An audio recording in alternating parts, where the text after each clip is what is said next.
皆さん、韓国企業がアメリカに巨額投資しているというニュース聞いたことありますよね。数兆円規模の工場建設、数千人規模の雇用創出、米国と韓国がウィンウィンする関係だと思うはずです。ところが先日、その現場で起きたのは、まるで映画のワンシーンのような衝撃の事実でした。アメリカ・ジョージア州の工場にヘリコプターが飛び、警察車が並び、韓国側の労働者475名が一切逮捕されたのです。なぜこんな事態になったのでしょうか。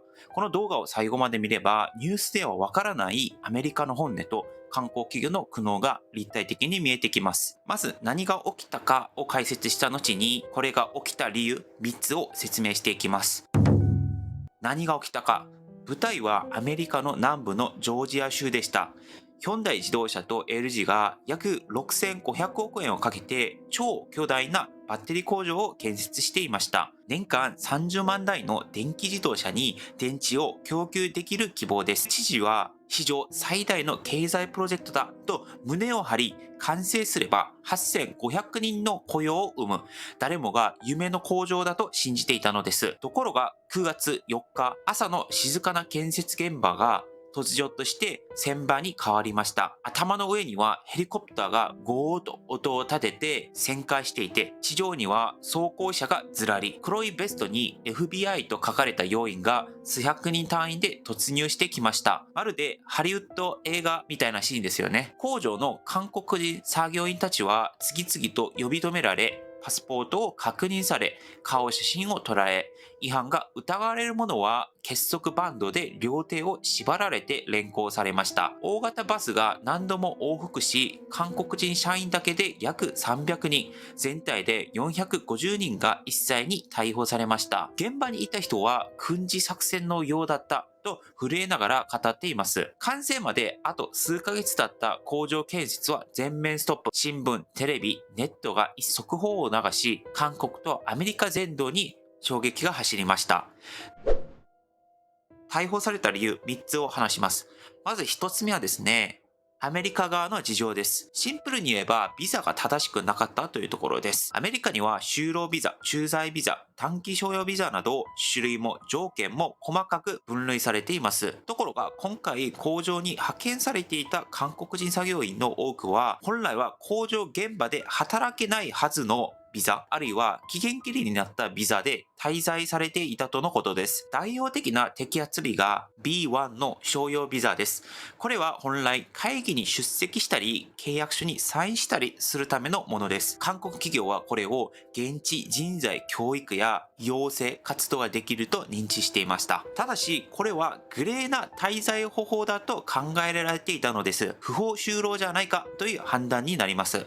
さらに、エスターという観光や短期出張のための制度で、最長90日間の滞在しか許されません。この簡単な業務としての立場です。それを工場作業に使っていた。これが摘発の直接の火種になったのです。アメリカ政府は不法移民があったから取り締まった。それだけだと答えました。まるで警察がスピード違反を捕まえたかのような口ぶりですね。しかし、その背景には単なる法律を超えたもっと大きな理由が書かれています。そして逮捕された理由2つ目ですが、これ後ろではアメリカ人の雇用を守れという圧力もあると言われています。外国人労働者が仕事を奪っているという不満が溜まってきました。特に建設現場や製造業ではヒスパニック系やアジア系の労働者が多く、地元もアメリカ若者が働けないじゃないかという批判が政治家に届いていました。トランプ政権はまさにその不満を吸収し、不法移民ゼロを掲げて票を集めてきたのです。今回の工場は本来8500人の現地雇用を生み出すはずでした。けれど、工期を急ぐあまり、韓国から技術者や作業員を次々と派遣した結果、アメリカの工場なのに働いているのは韓国人ばかりという状態になりました。これが地元の人たちの不信感を一気に爆発させる原因となったと言われています。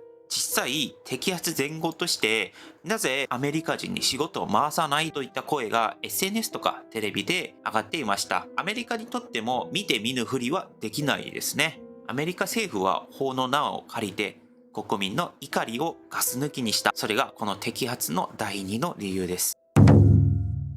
そして第3、最後の理由があります。これは韓国企業側の苦しい事情があります。実は韓国企業がアメリカで工場を建てるとき、一番の壁になるのが人材不足です。特にバッテリーや半導体の工場建設には高度な技術と経験が必要です。しかし、現地アメリカ人でそのスキルを持つ人材を短期間で何百人を集めるのはほぼ不可能ですよね。だからこそ韓国企業は本社から技術者や熟練工を急いで送り込むしかなかったと言われています。ところが問題は先ほどのビザですよね。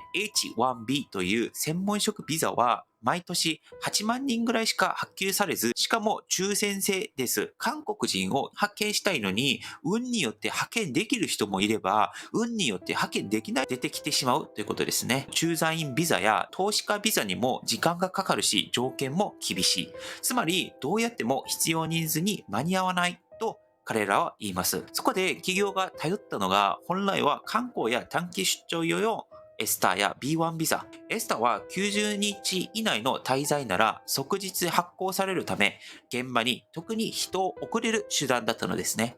しかし、アメリカ当国にとっては、合法の顔をした不法労働、結果、数百人が一斉に違法労働者として対応される時代になったのです。ある韓国大企業の幹部はメディアにこう嘆きました。我々はアメリカ人の雇用を奪いたくなかった。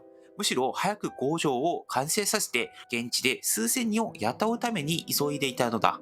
それなのに努力の対価が不法滞在の結果とは虚しいと彼は言いました。韓国のその企業の当事者にとってはアメリカは投資しろと言いながらビザを渡してくれない今回の裏の理由だと企業側は主張しています。最後に伝えたい話があって、今回の事件は単に韓国人労働者が逮捕されたというニュースで終わる話ではないと思っています。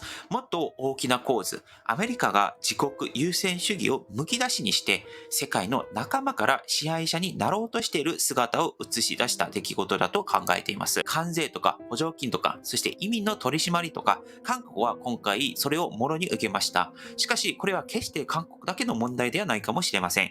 日本企業もアメリカに巨額投資していますよね。自動車、半導体、鉄鋼、同じリスクにさらされているのです。